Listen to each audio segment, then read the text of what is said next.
Namaste students, welcome to the biology class. Hope you have gone through all the concepts of the previous session and you are clear with the topic. Today let us discuss about a type of entity that could not be included under any of the 5 kingdom system of classification given by R.H. Whittaker. You know that R.H. Whittaker has given 5 kingdom system of classification where we have discussed about all these 5 different kingdoms, which includes kingdom Monera, kingdom Protista, kingdom Fungi, kingdom Plantae as well as kingdom Animalia. So many of the organisms have been included under these kingdoms. So based on their characteristic features or based on their differences or similarities, they have been included in any of these 5 kingdoms of 5 kingdom system of classification given by R.H. Whittaker. But other than these, there are certain organisms or entities that could not be included in any of these 5 kingdom system of classification. So those are called as viruses. Not only the viruses are the entities, there are various other entities like viruses, viroids, prions are the entities which cannot be or which couldn't be included under the 5 kingdom system of classification. Okay. So we will discuss about these viruses, viroids as well as prions in today's class. So first we will note down what are viruses. So viruses are the infectious agents or living entities. I have not written here living organisms. Viruses are infectious agents, living entities that can replicate inside the body of host.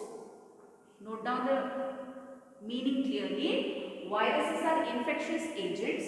They are living entities and they can replicate only inside the body of the host.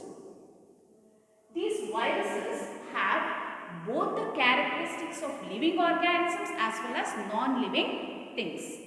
Okay. So till here we have discussed only about living organisms that were included under 5 kingdom system of classification. But here viruses are such living entities or such infectious agents which have both the characteristic features of living organisms as well as non-living things.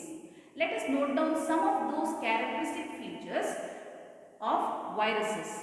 That is, the characteristic features of living organisms that are seen in viruses are: viruses reproduce at a faster rate only in the living cells or only in the host cells. Remember that viruses are able to reproduce, but where they are able to reproduce, especially inside the living host cells. Outside the living host cells, they are not able to reproduce. They are able to reproduce only inside the living host cells. And the genetic material or the nucleic acid that is present in the viruses can mutate or it can undergo mutation. Okay, it can undergo mutation or variation. So these are the characteristic features of living organisms found in viruses. Now let us note down what are the characteristic features of non-living things that are seen in viruses. The characteristic features of non-living things that are seen in viruses are: viruses do not have any specific cell. Okay, they are acellular or they are non-cellular. Viruses are acellular or non-cellular. They do not have cell. Since they do not have cell, they do not have plasma membrane, they do not have cytoplasm, or they do not have any of the cell organelles. Plasma membrane, cytoplasm, cell organelles are completely absent. They are completely absent. And since cytoplasm is not present, cell organelles are not present, the viruses cannot undergo metabolism on their own because they do not have cytoplasm, they do not have cell organelles. they cannot undergo metabolism on their own. Remember this sentence clearly. The viruses cannot carry out metabolism on their own. That indicates that they can carry out metabolism when they are dependent on host cell. Okay. So they cannot carry out metabolism on their own, but they can take over the metabolism when they are present inside the host cell, or when its genetic material is present inside the host cell. So these are certain characteristic features of viruses. So among these characteristic features, some of the characteristic features are related to living organisms, some of the characteristic features are related to non-living things. So since these viruses have both the characteristic features of living and non-living things, they couldn't be placed in any of those 5 kingdom system of classification. Is it? Let us note down about the discovery of viruses. Viruses are known to cause diseases since prehistoric time. You might have heard or read that viruses had caused some of the diseases like smallpox, rabies, polio, etc. So all these are viral diseases, and these diseases have been known in prehistoric time itself. So before the discovery of viruses, various work have been done on viruses. Okay, before the discovery of viruses itself, work has been done on viruses, and you might have read or you might have studied that the disease rabies, for the disease rabies, anti-rabies vaccine has been produced by one of the great biologists, Louis Pasteur. And this anti-rabies vaccine has been done for rabies disease, especially before the scientific discovery of viruses. Okay? Remember that it was Louis Pasteur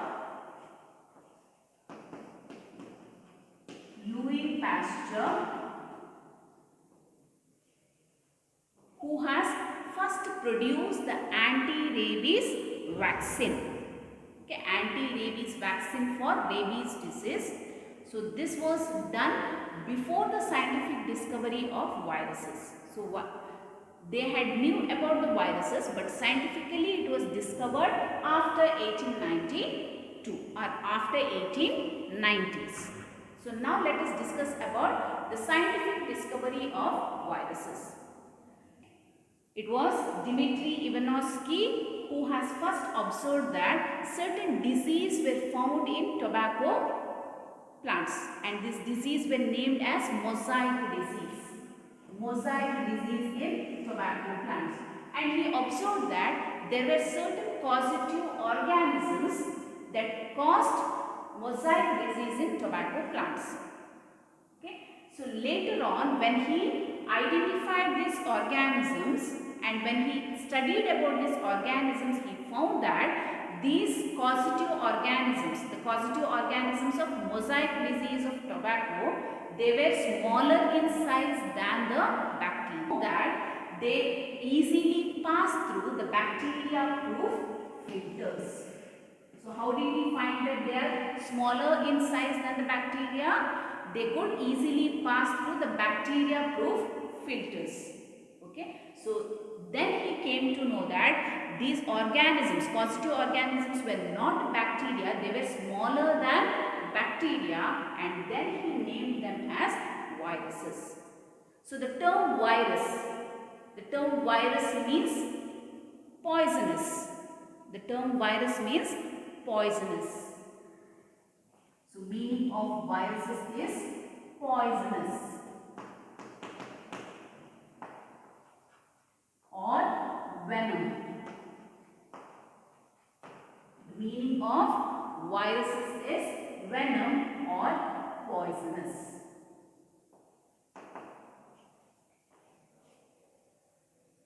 Next, later in the year 1898, it was M.W. Bejerinic Becherinek, he wanted to demonstrate about these viruses. So what he has done is, he has collected the extract of the tobacco plant. He has collected the extract from the infected tobacco plant, and he found that the extract of the infected tobacco plant could cause disease in a healthy tobacco plant. Okay.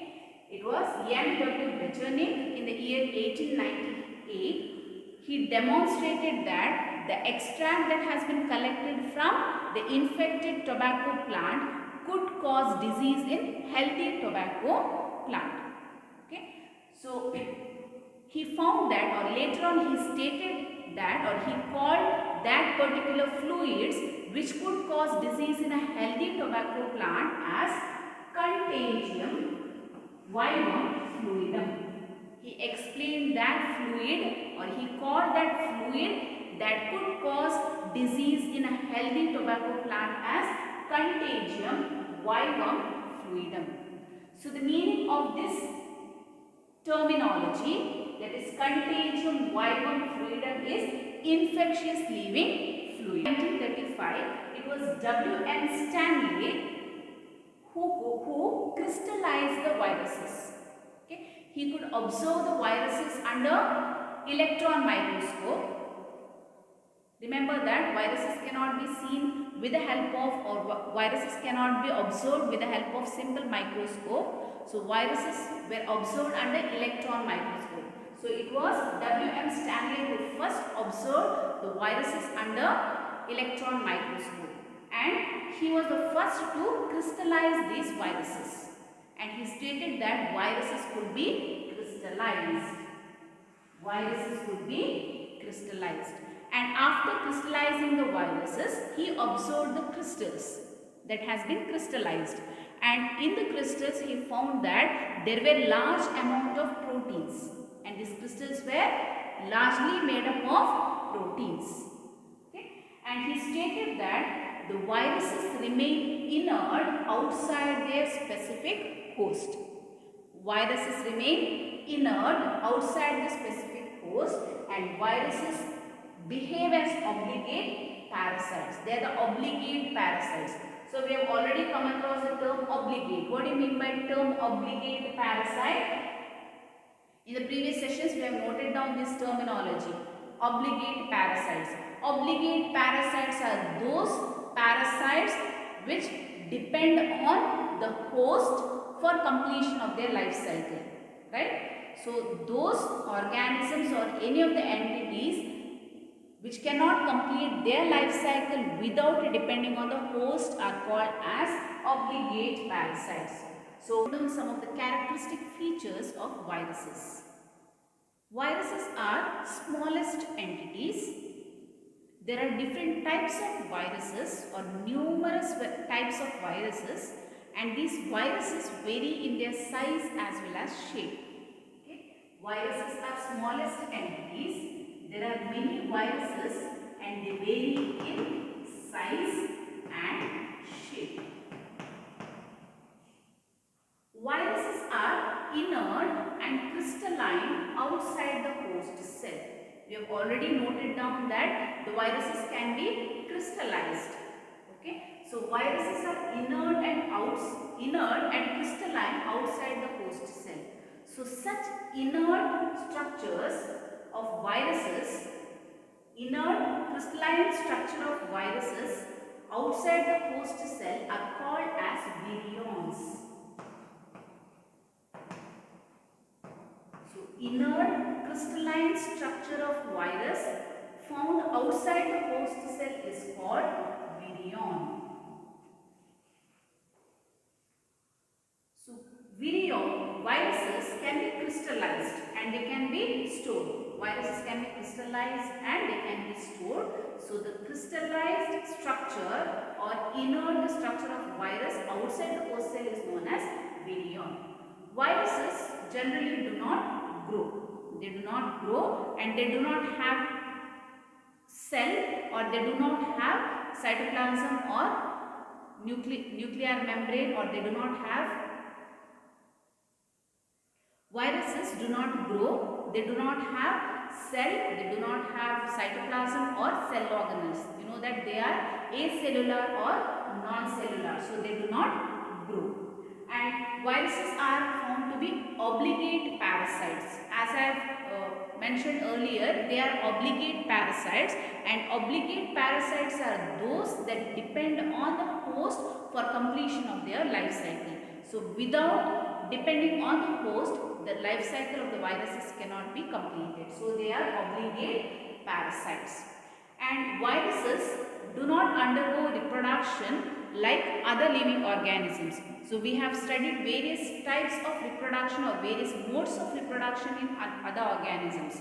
It may be asexual reproduction, vegetative reproduction or sexual reproduction. So viruses cannot undergo any of these modes of reproduction like other living organisms.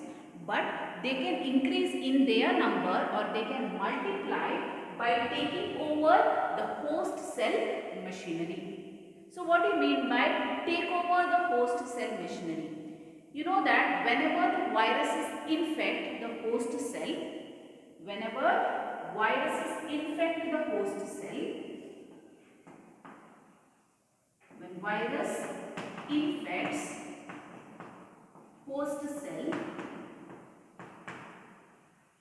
the entire virus will not enter into the host cell, it just injects its nucleic acid.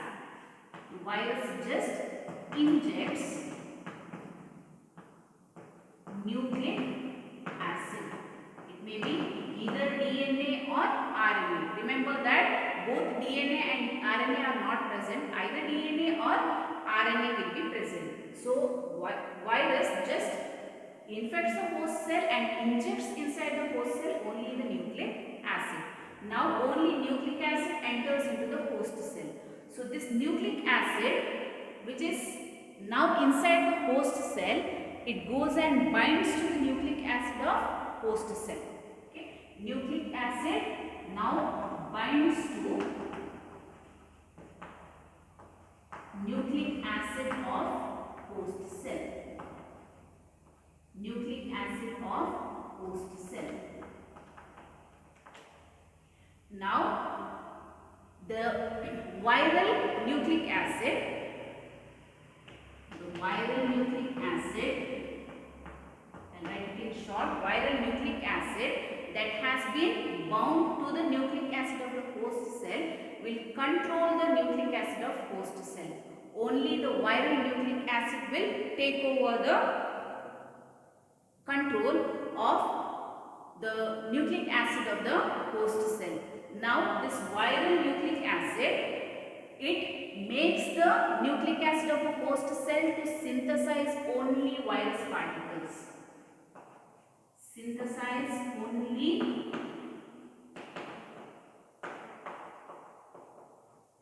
parts that are essential for viruses. Okay, only those parts that are essential for the viruses will be synthesized inside the host cell. Now all these various parts, that is all the viral parts get assembled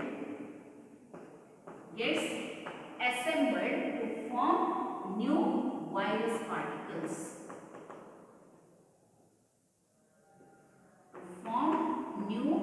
Viral particles.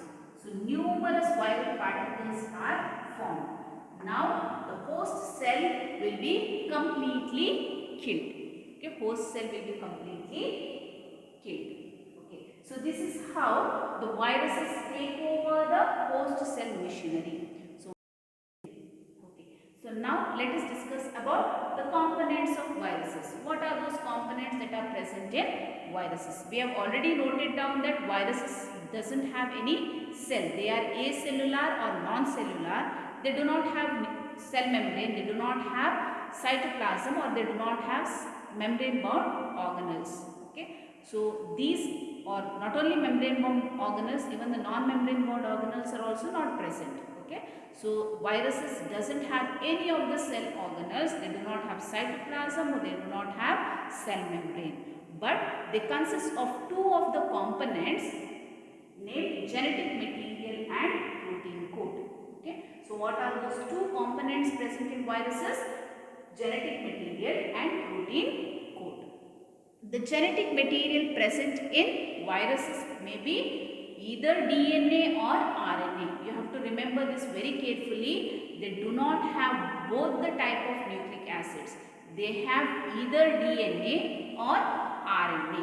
Okay. So the types of genetic material present in viruses may be RNA or it may be DNA. So if RNA is present, RNA may be found as single strand, that is one strand, or RNA may be found as two strands, double strand. You know that you have studied in your lower class that DNA occurs as double stranded, right? The same way, RNA can be found as single stranded, or it can be found seen in some of the viruses as double stranded. Okay. For example, single-stranded RNA is found in some of the viruses like TMV. The TMV is tobacco mosaic virus. We have come across this virus, right? When we have discussed about viruses earlier, about the discovery of viruses, we have noted down that the virus that causes mosaic disease in tobacco is named as tobacco mosaic virus. Tobacco mosaic virus. So tobacco mosaic virus is the virus having single-stranded RNA. Okay, and most of the single-stranded RNA causes viral infection in plants. Now, in some of the viruses, the RNA may be found as double-stranded. So, example for double-stranded RNA is reovirus. Reovirus is an example for double-stranded RNA, which has got two strands of RNA. Then, viruses may be having DNA as genetic material. If DNA is present as a genetic material, it may be single-stranded or double-stranded. DNA may be single-stranded or it may be double-stranded. So, single-stranded DNA is mainly found in some of the viruses like coliphage, or there are different forms of coliphage. One such form is coliphage MS2. Okay, coliphage MS2.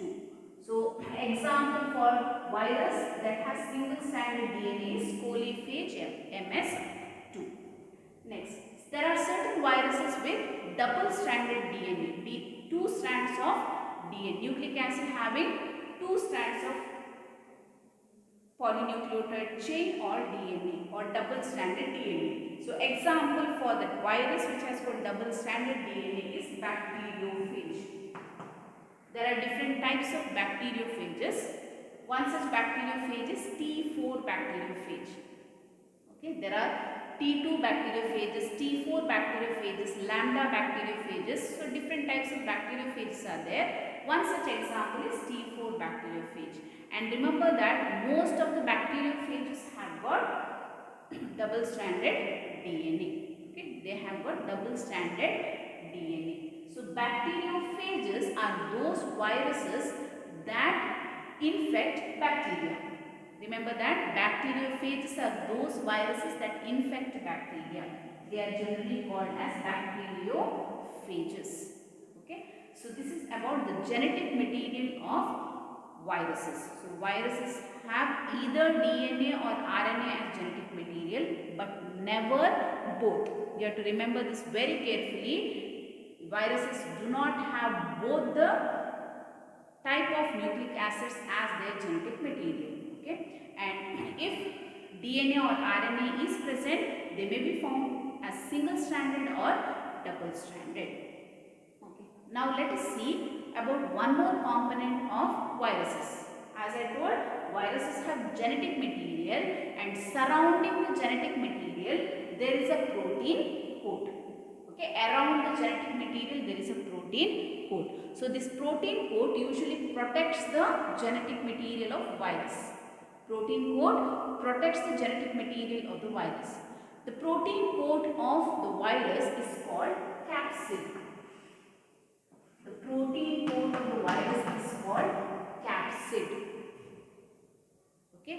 For example, if you take TMV virus, tobacco mosaic virus. Tobacco mosaic virus has got single-stranded RNA as genetic material. It has got single-stranded RNA as genetic material. And around the single-stranded RNA as genetic material, it has got a capsid or a protein coat. It has got a capsid or protein coat. So each protein coat or capsid consists of numerous subunits.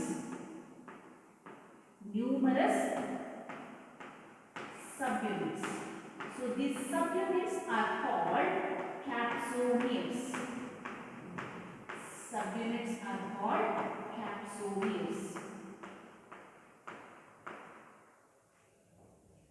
So capsid is a protein coat.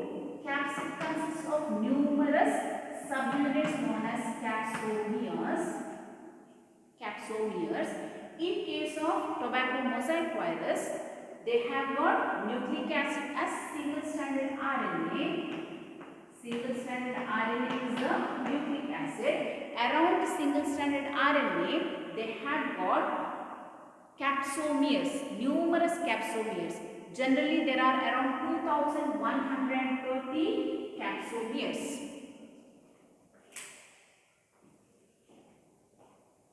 2130 subunits or capsomeres.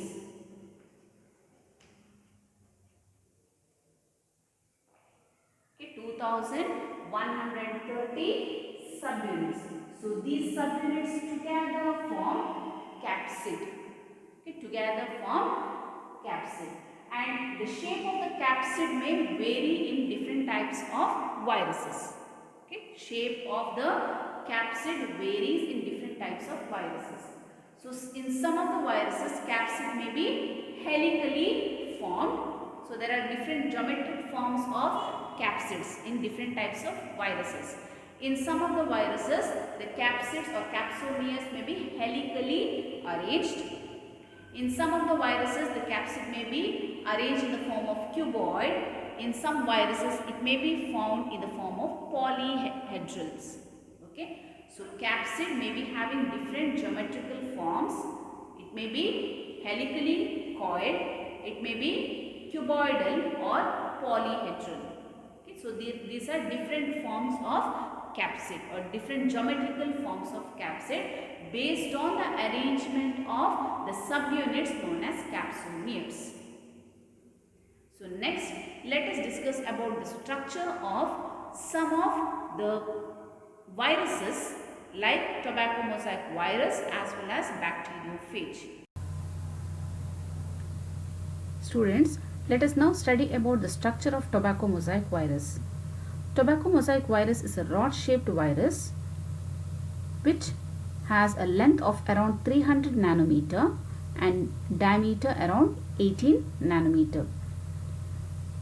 This rod-shaped virus has RNA as its genetic material, single-stranded RNA as its genetic material, and the genetic material is surrounded by a protein coat. This is the diagrammatic representation of tobacco mosaic virus, which shows single-stranded RNA, and single-stranded RNA is enveloped by a capsid.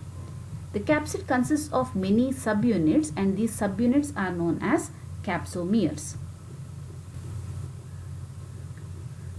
This is the image of the tobacco plant which is affected by tobacco mosaic disease. Since the characteristic feature or the symptoms that are seen in these tobacco plants gives a mosaic pattern to the leaves or the plant parts, the disease is named as tobacco mosaic disease. As I have mentioned earlier, viruses are of different size and different form. These are some of the viruses with different size and different form. Example, HIV, hepatitis B, Ebola virus, adenovirus, influenza virus, rabies virus, bacteriophages, papilloma viruses, rotaviruses, herpes virus. This is an image of a bacteriophage. You know that bacteriophages are those viruses which infect the bacteria. The bacteriophage consists of two main parts. They are head and tail. The head is in the form of a hexagonal prism, a bipyramidal hexagonal prism. It consists of proteinaceous membrane enveloping the DNA. So inside this proteinaceous membrane there is the genetic material DNA, and the genetic material DNA is double stranded. The tail is cylindrical. It has got four parts. A protein sheath which covers the core. Core is at the center, and protein sheath which covers the core, or which is surrounded by the surrounding the core. A sheath is connected to head. You can observe here in the image, the sheath is connected to head, and the structure which connects the sheath to the head is known as collar. And at the other end of the sheath there is a hexagonal basal plate. Hexagonal basal plate. Pins are found at the corners of this hexagonal basal plate. You can observe here there are pins connected to the corners of the hexagonal basal plate. The basal plate also has long tail fibers. Long tail fibers, and these are mainly helpful for the bacteriophages to attach to the surface of bacteria and infect them. And you can observe here there are 6 long tail fibers. 6 long tail fibers. So with the help of these tail fibers, the bacteriophage infects the bacteria and just injects its DNA into the bacteria and completes the life cycle of bacteriophage.